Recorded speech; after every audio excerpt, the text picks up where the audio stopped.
being completely sober was more freeing than I would have thought it would have been. I would have thought I was going to feel like this is so boring or I'm such being left out, but I really kind of enjoy it.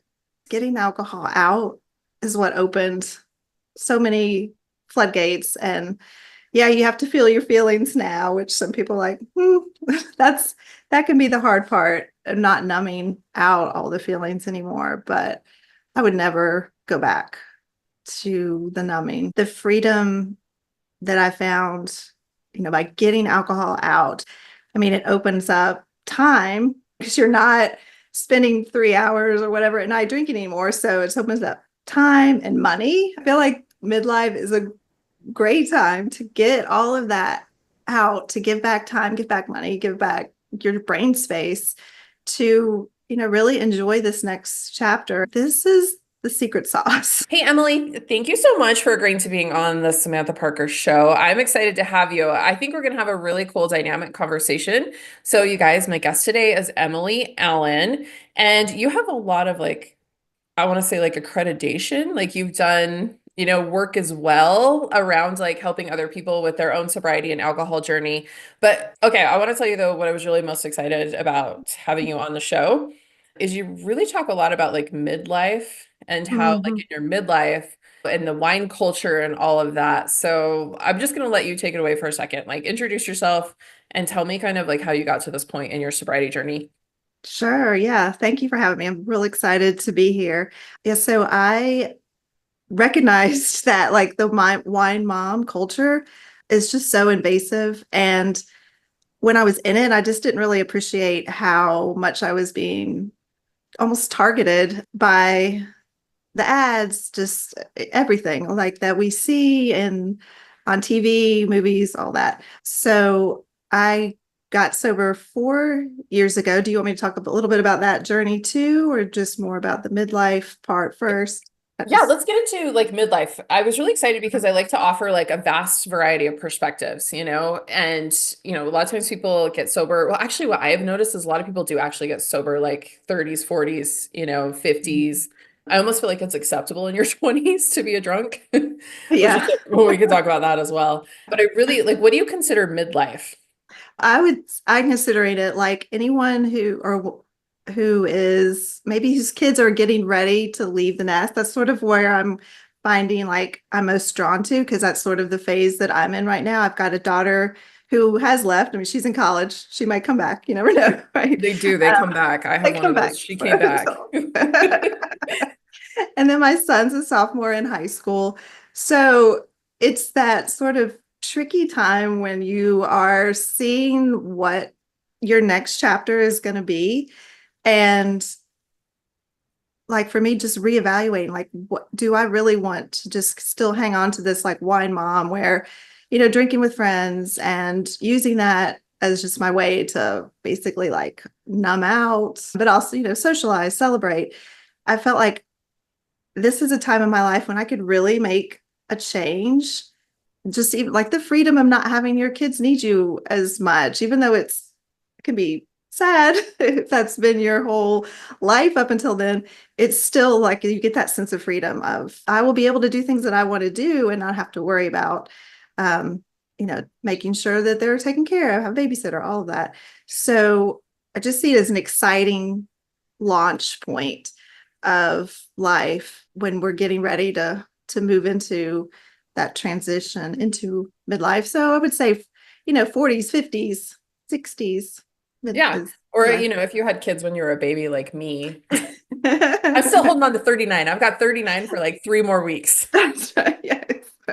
Yeah, hold on to it. No, it's good. I'm 53, and it's who knew that I would be so doing new things when I turned, I mean, I was 51, no, 50, 49, 50 when I got sober. I came trying to do the math, but just it's not a time of life you would normally think is now's the time to start doing Yeah, new I things. almost feel so my brain, and I really recognize how my brain works as an alcoholic. At first I was like, well, I just have a drinking problem and I need to stop drinking. And then I'm like, oh my God, my brain really is running the show. There's multiple parts of it.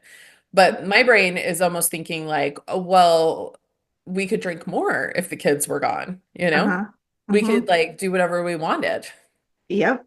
Oh yeah, yeah. And that is what I was starting to realize, and I didn't have to, like when my daughter started driving, well, I don't have to worry about, being completely sober at a certain time of day to pick her up from, sports or whatever, because she could drive. So yeah, you do start to see these things like, oh, this could be great. I can just, or if I'm not having to get them up for school, then who cares if I'm, hungover if I don't have somebody else to worry about? I could just stay in bed longer. So yeah, all of those aspects could definitely make you go, maybe this is the time to keep drinking.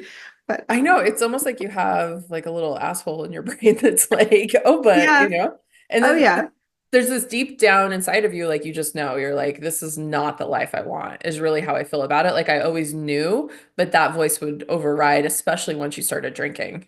yeah. And I kind of had a vision one day or probably one night of like when I'm 75 and maybe have grandkids, maybe not. I did not, I was like, am I going to still have to like hide how much I'm drinking or, worry about do I have enough or what if I'm eventually in a nursing home? Is somebody going to buy me one? So I just started thinking, I don't want to be still doing this then. And if I stop then, well, looking back and thinking, well, dang, I wish I would have stopped 20 years ago instead of waiting until I was, nobody was going to go out and buy me my box of wine anymore. So now I have to stop. Just like that future vision one day, I was like, I don't want to be like drunk grandma, you You're know? like, I don't like that. I've never even thought about that. I Uh, have that modeled a lot in my life. And, mm, sitting at this point, I'm like, God, it's weird to realize like, your grandparents, so my grandma and my mom, I'm like, they're drunks. Sorry, I don't think they listen, but I'm like, sorry. And I've never really actually put it in that you guys for listening, like that's a really great perspective because I've never put it into that perspective. Like I don't want to be like old and falling down. right. Yeah. And having to, yeah, just having your grandkids or whatever look at you like, oh, my grandma's drunk again. Like it just gave me that vision was pretty powerful. I mean, I didn't stop right then, of course, but I remember it. So yeah, it is definitely. And my family didn't drink. So I didn't see that as like a potential something that I could become. I just knew that's not what I wanted. So I was reading, you said that your biggest wake up call came on Christmas morning of 2020, which you made it through 2020, man. I know. Well, it ramped up. Yeah, exactly. I yeah, I had that. Yeah, I had a little bout of sobriety in 2020 because I was like, what am I doing? Oh, Because everyone was like, you just drink during the day now, and we're right. buying cases of liquor. It was wild. But so you said you woke up with a headache Christmas morning, which I have been there. I have been so hungover so many Christmases, but a headache and absolutely zero Christmas spirit after drinking multiple glasses of wine the night before while finishing up wrapping presents, and you're super disappointed in yourself. Was that the last time you drank, or well, I know it wasn't because you said you got sober in 2021. Sorry, I'm all here's a timeline of your life, No, Emily. you're good. But it was right. So I stopped on January 1st. I think that is what really made me say, okay, I am going to try this. Now, I had no idea if I would survive 1 day, 2 day, 3 days of dry January, but I just knew I wanted to try. I was scared. I didn't tell anybody. I think you talked about that too. Like, I mean, I wasn't telling anybody because I didn't want to be 4 days into dry January, drinking again. And Mhm. people be like, oh, I thought you were going to give this a shot. So I didn't talk about it, just tried it. And then once I realized, oh, I can do this, then I started being open and more up about it.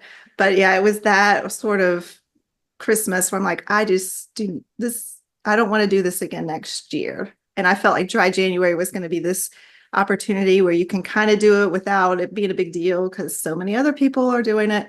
And I was like, I'm committed. So I kind of set my quit date on that day, looking, I guess it's like what, week and a half, or maybe it's like a week between Yeah, Christmas. like a weekish. Yeah, Yeah, yeah. it's Yeah. a blur. It is. It's that. And I didn't quit during that.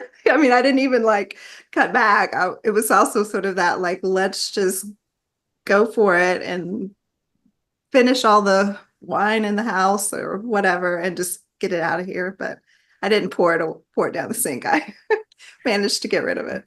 We still have like wine and stuff in our house because I was like, I'm not gonna pour this down the sink. I just put it away. Yeah, I don't yeah. know why though. Like, what the fuck am I gonna do with it?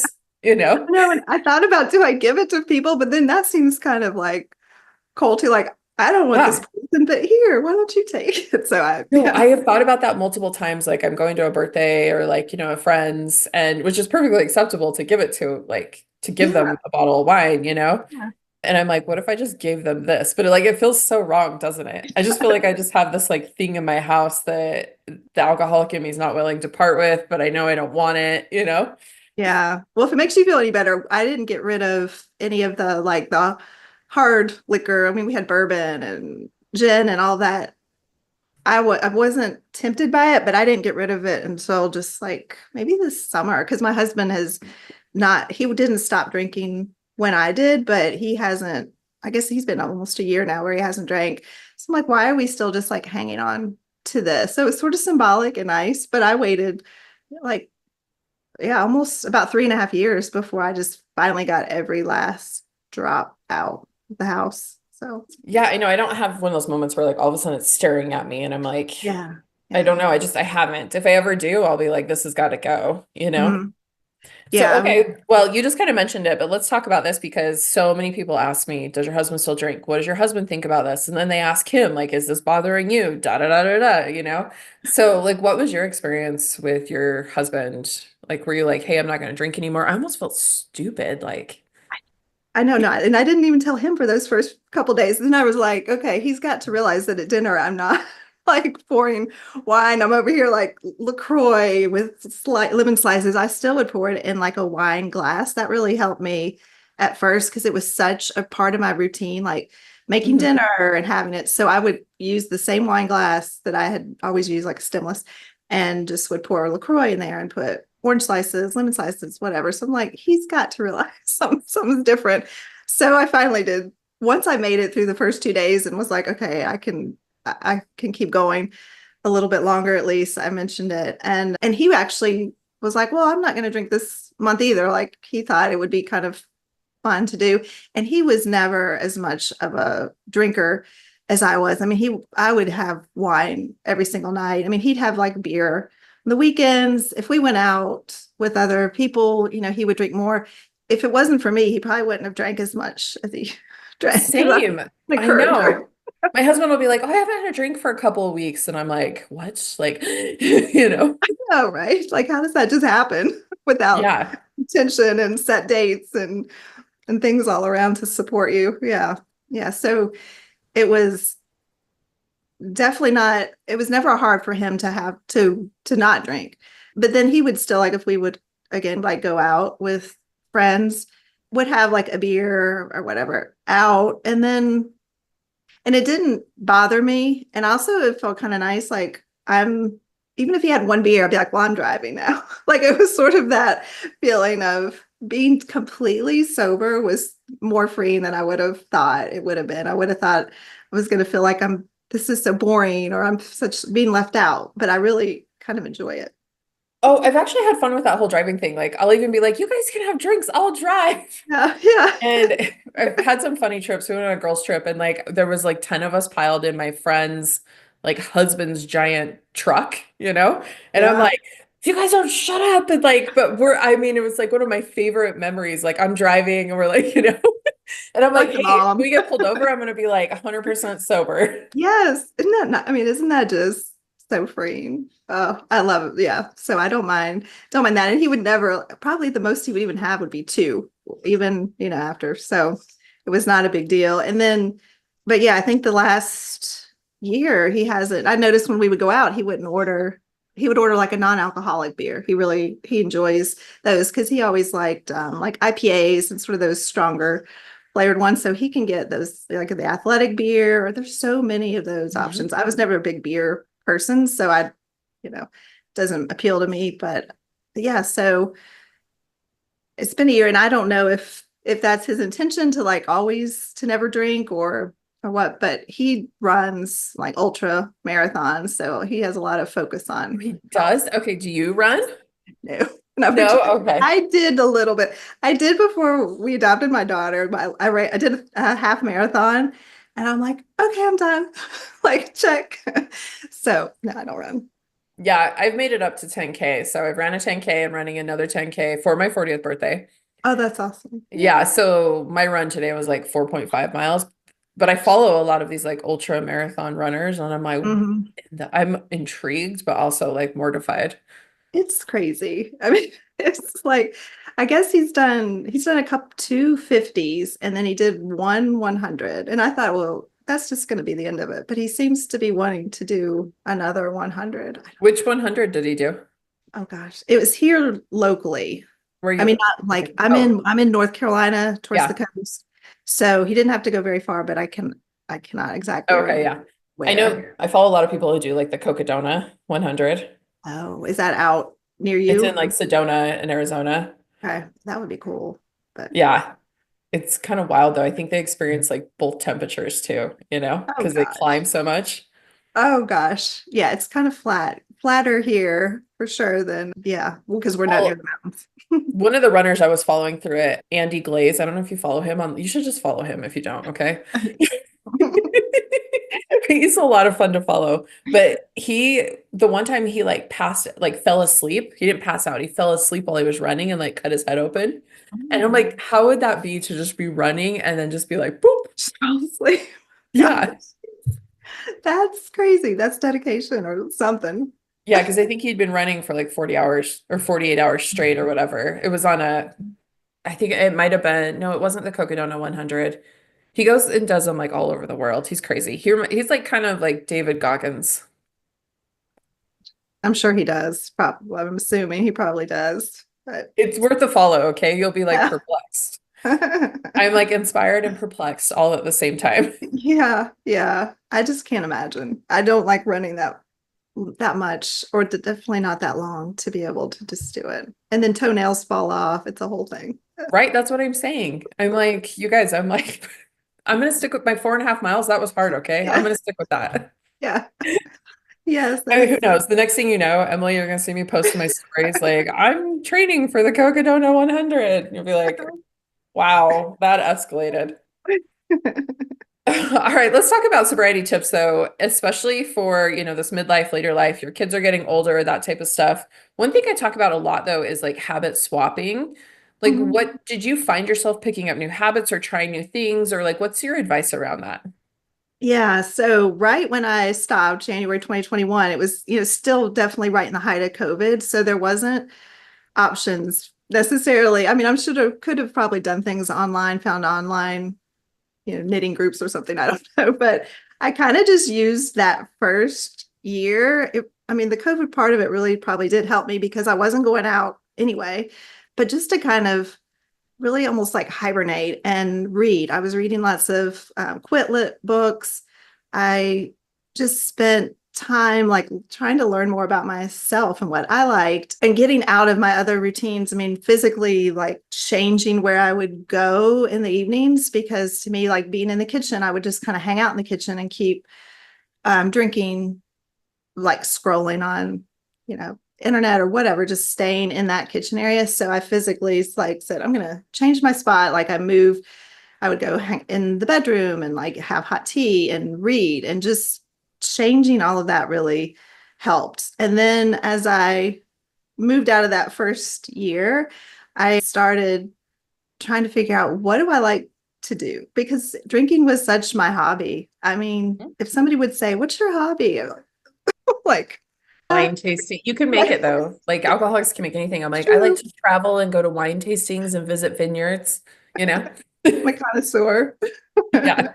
Yeah, so I sort of almost not a whim. I mean, now looking back, it wasn't a whim, but I guess it was a year ago, so I was 3 years sober, decided to join the yoga teacher training program that was being offered at the studio that's close to me, that I'd been to it a handful of times, but I just thought, you know what, this is a way for me to try something totally different, meet new people, because I was also feeling isolated with, you kind of, I don't want people to think you have to lose your friends if you become sober in midlife, because I think that that's probably a legitimate fear that women have. Like, wait, I have this social circle and yeah, we drink together, but we're friends.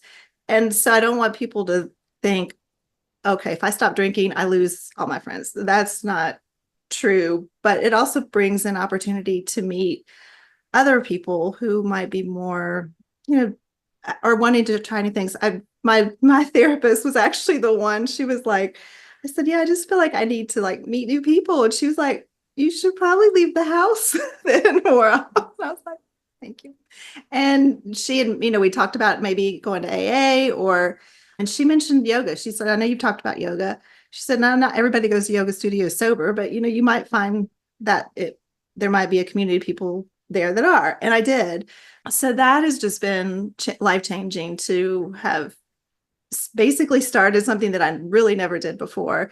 And doing the yoga teacher training, there was a lot of self-reflection and that was just really helpful too. And it was something that if I had done that when I was drinking, I wouldn't. I mean, the physical part of it, I might have been like, okay, but I never would have gotten into the spiritual part of it and just the learning about myself. I wouldn't have been able to do it. I mean, wouldn't have been honest or authentic. Well, I think when you're drinking, you're willing to like kind of do these same things. I definitely identify like high functioning alcoholic. So I was going to Tony Robbins and I was doing all this mindset work and like doing all these things. But I think what you're doing is just kind of almost putting on a facade. It's like a sliding door and you're like, well, I'll open it a little bit, but you don't actually open it all the way. You kind of almost like block yourself. Well, alcohol blocks you from like actually opening the door and being like, this is who I am. Totally. Yeah. Yeah. There's some, even like my massage therapist, she does like a wellness coaching program. And she had mentioned it to me several times. I've been going to her for years and years.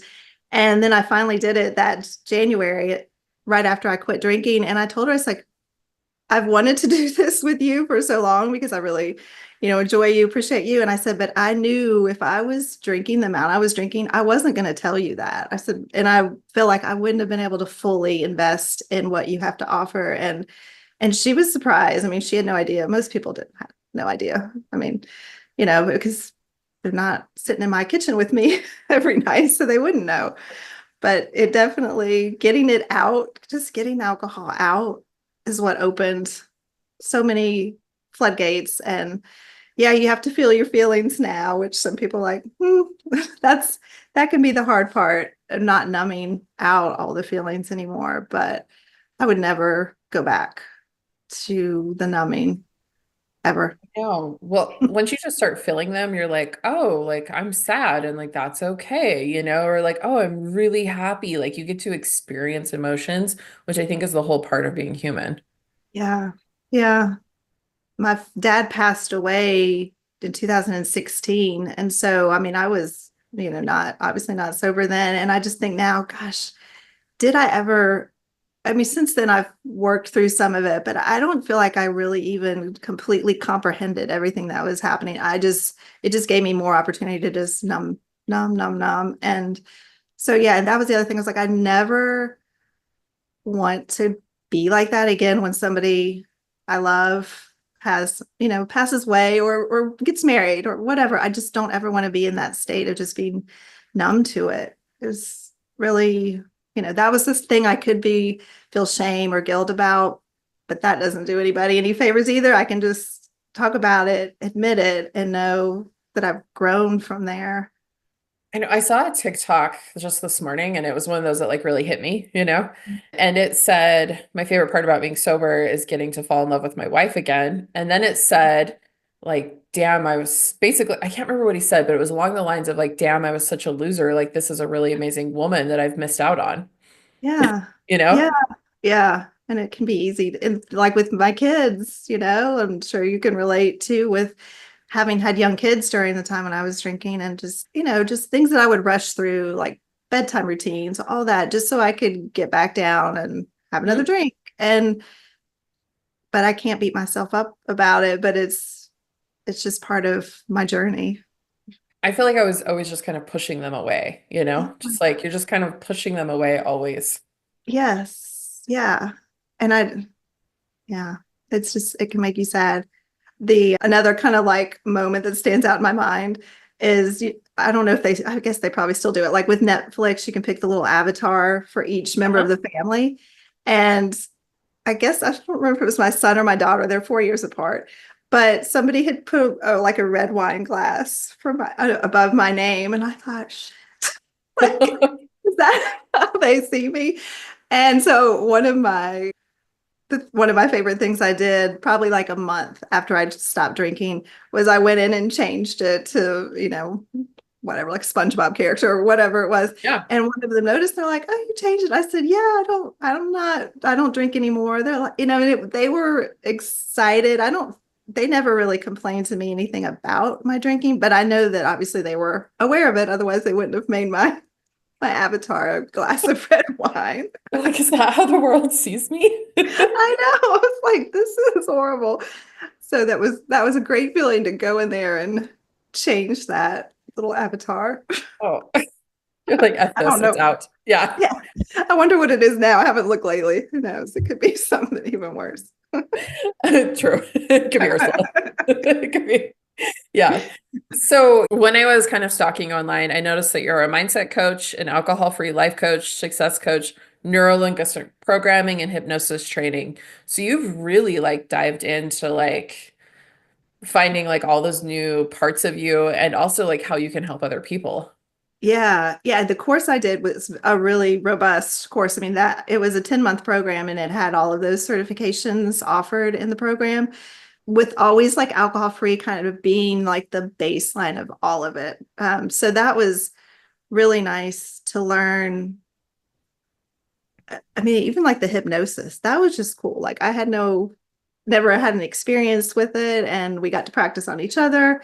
But yeah, having those tools sort of at my disposal now to be able to use with potential clients, I think it's great. And it was really fun to learn about because I had never had any experience with any of it before. So yeah, it was nice. I'm a pharmacist. That's what I've done for the last like 30 years. I haven't been full time in a long time, but so all of these other modalities, I'm like, "Whew, I could have gone to school for some other things other than just like science based." Oh, I love actually when you like, okay, so like here's the science, right? And then you're like, and here's like the feelings. And I kind of like love when they can come together. Yeah. Yeah. And you would have thought, I mean, when I was in pharmacy school, I was not drinking much. I didn't start drinking until after I got married. So we talked some about alcohol and effects. I mean, not anywhere near what I know now about the effects, but yeah, you would have thought that could have maybe made me never drink, but it No, didn't. because you kind of just like, you're like, that's nice, you know? It's almost Yeah. like, sure, I could get hit by a bus. Right. Yeah, exactly. Yeah. What are the Yeah. odds that I'm gonna You're be like, drinking? sure, that's nice. You mentioned you called it Quit Lit, which I'm Mhm. assuming is like sober literature or like Yes. Yeah. books. Do you have Yeah. any recommendations? Because that's one thing too. I just started, I like, have you ever read the Big Book? Actually, that's what I should ask you. No, I have not. I have Yeah, not. that was the first one I listened to because I went to AA like day one, super hungover. And this lady there was like, "Hey, I bought you a copy of the Big Book, you know," and she had her number in it. And she's like, "Just read this." But if Hmm. you've looked at the Big Book, that's a big ass book. Yeah. So That's I what downloaded it on Audible and I listened to the entire Big Book. Oh, nice. I Yeah, didn't but what my favorite book is actually, is it Sober-ish? Yeah, it's Sober-ish. I know. love that one. Have you read that one? I think I'm trying to think if I have that read it because I read a lot during those first few Yeah. months, or if I just have it like saved in my in like to read list because that was one that came up a lot, like that I would see recommended. The very first one I read was This Naked Mind by Annie Grace. And so I started kind of following her right away. And it talked a lot about, or it talks a lot about how just how alcohol works, like what it's doing inside of your body. But then also like some of her personal stories interspersed in there. It was really something that by the end of it, it made me go, okay, I'm never going to drink again because it was just like a well laid out story of why you shouldn't. And it was very relatable too. So that was the first one that like hit home. And Quit Like a Woman by Holly Whitaker. I've That was got that in my Audible. Yeah, that one's yeah. recommended a lot. Yeah, I think you'll like that one. I mean, just very, she is on fire and just, it's really good. It's very powerful. And then it's called The Sober Diaries by Claire Pooley. And she's from, yeah, she lives in England, and it was just her story. I think she started a blog back before called like Mummy Was a Secret Drinker, something like that. So she's funny. And I was far enough into my like sober journey by then that I could just read it and relate to everything she was saying, and also kind of laugh at some of her stories because she was laughing at the stories too. That one, I think I've read it twice just because it was cute. Her description of like the pink cloud effect was really vivid. It was a great little analogy that she had for it. And so, yeah, those are my top ones at the time. I might steal that quit lit. I've never heard it called that. I'm like, I like that. Yeah, I don't know where, I heard it. Who knows? Probably once I searched enough of it, it would just be like, oh, you want Quitlet. So, but Yeah. that helped me a ton. Just being able to just read that and just get it into my brain and my body, and learning things. And also just like knowing you're not alone. I mean, that's the whole thing. It's so isolating. And to read these stories, you're like, this person. And yeah, it just opens you up to, I'm not alone. And alcohol is made to be addictive. And that's why I'm addicted to it. It's not something I did wrong. It's just how it was designed to be. So, Well, I know Soberish was a big one for me because I was sitting there and I'm like listening to the book and I'm like, this woman is explaining my own thoughts. And all of a sudden I was like, oh my God. And it also makes sense why you really need to stay like tapped in because a lot of times I don't get it. I'm like, I don't want this to be my entire personality. yeah, yeah, But then also I'm like, okay, you have to like keep that, maintain that vision because outside of it is, the fancy bottle service and, all the pretty marketing and it's designed to not be, the world is designed to not be sober. And so I yes, yeah, think staying plugged in is to anything, if it's working with you, if it's watching sober TikToks, I noticed you had some great Instagram reels. So, reading books, podcasts, it helps so much. You're like, I'm not crazy. yeah, yeah. Keeping that in my like feeds, because I'll follow other sober people, sober or coaches too. It it's just nice to just to see it, not constantly. Like you say, you don't want to make it your personality. I mean, at first you kind of have to make it your personality. At least I did. It's my Instagram's personality now. So Yeah, yes, yeah. yeah. Yeah, I mean, you really just have to go all and I agree too, just like keeping it the front of my mind, even like hearing podcasts. I think Mel Robbins, I know you talked about her. I love her. And she just had a guest on recently who was a doctor talking about the effects of alcohol. And I just love that that's just kind of popping up now on just regular podcasts, not ones that are focused on it. And anytime I hear something like that, I'm going to listen to it. Like I'm never going to feel like, oh, I already know everything about it. Never. So, and yeah, knowing that you're not alone is, Yeah. you know, So how does this concept of freedom evolve from women as they move from wine mom to empty nester? yeah. So for me, I had no idea like the amount of freedom I was going to feel when I stopped. I just thought it was going to be hard and it was maybe going to be lonely. I just had no idea that it was going to actually change the way my mind is, change the things that I want to do. So I feel like during midlife, sometimes it can, when you think of like empty nest and menopause and all that, it can just have this like negative connotation to it. But I'm seeing that it can actually be very positive, like a great time to make changes in our life, a great time to learn new hobbies, new skills, and just figure out like where you want this next chapter to go. So the freedom that I found, by getting alcohol out, just completely getting out of my space. I mean, it opens up time, because you're not spending 3 hours or whatever at night drinking anymore. So it opens up time and money. I mean, how much money, gosh, have I saved by not drinking? And just mental space, being able to, or not having to think about when's my next class going to be, or like if you're on a vacation, kind of rushing through whatever you're doing to know that you're going to get to the happy hour. Oh, Having I don't all know. I was just like vacation. We could start at when we woke up, you know? yeah, yeah, it's vacation, right? Exactly.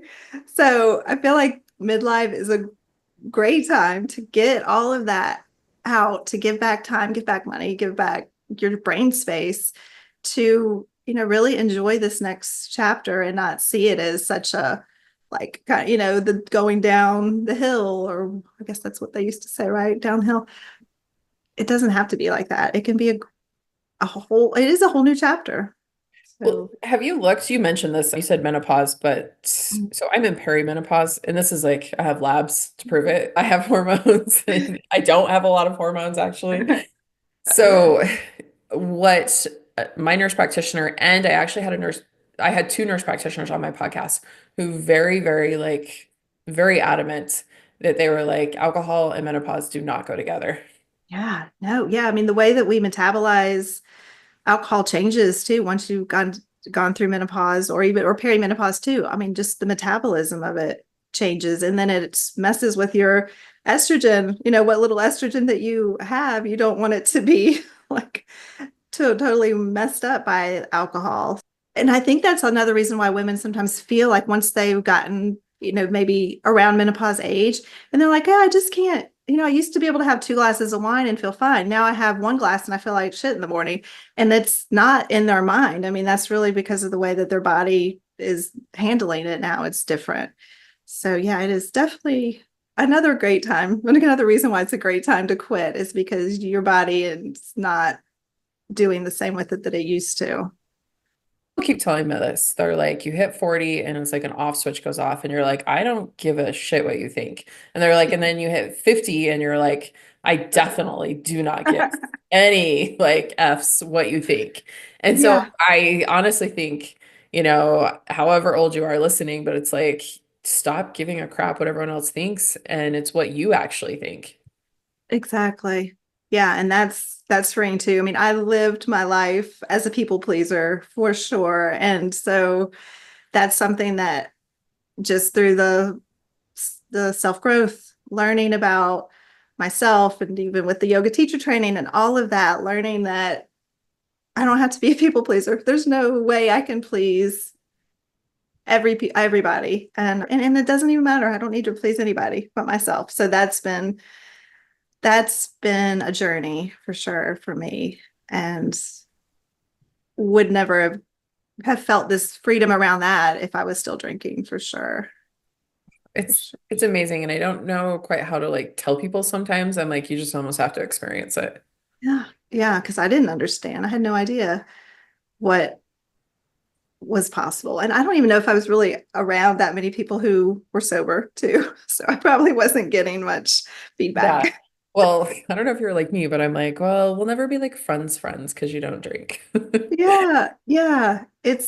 When I first started meeting people who don't drink anymore, you know, it was just like, oh my gosh, like you get it. And I do know a few people who never drank, and that's great too. But there's something about having gone through this experience. It's like you get it. And it's so fun to talk about too, like to be able to just really talk about the things, even the embarrassing things, but then just the changes, to have that with somebody who's been through what you've been through. Yeah. It's amazing. Okay, so Yeah. now you're helping other women kind of discover their path to freedom by going alcohol free. What does that look like? I know it can be scary, right? And so I'm trying to just wanting women to come to me who are, sober curious or interested in cutting back, like that. All of that is fine. It's a good place to start. And so I just want to build a community for women to feel safe, to feel heard, to feel like they can get advice from other people. That's what I really zoned in on, that I was missing. And I didn't completely have that when I got sober. I didn't really have that community. And now I've witnessed it and been part of it. And I'm like, this is the secret sauce. Like having a group can be in different phases, but to be able to talk and share. And then like they would see other people's freedom, based on what we're sharing too. So I feel like that is how I can best help women right now, and having my experience, and then, the shared group experience too, I think can be, yeah, just show what it can be like. Yeah, so I know you have like a group program coming up. So if you guys want to check out Emily Allen, what is your Instagram handle? It's at Living Free with Emily. Yes, So and you guys, I followed her. I was like, I loved your reels, and I know you're dishing lots of good information. Do you hang out anywhere else online? I have my website is www.livingfreewithemily.com. And so that has like the information. I've got a free quiz on there. What's your empowered alcohol personality, alcohol free personality? So it's kind of a fun, like, what's your superpowers? Yeah, what's your alcohol personality? You're like Yeah. bad. Oops, yeah. I had in the free part there. So I that's will on. make sure. Yeah, I'll make sure that we link that up in our show notes if people want to go check it out. And Yeah. thank you so much for your time today, Emily. Thank And you. thanks so much for being brave and sharing your story. Oh, thank you. And the same to you, because it's scary to get it out there and open up to the world. So proud of you. Thank you. And thank you guys for listening to the Samantha Parker Show.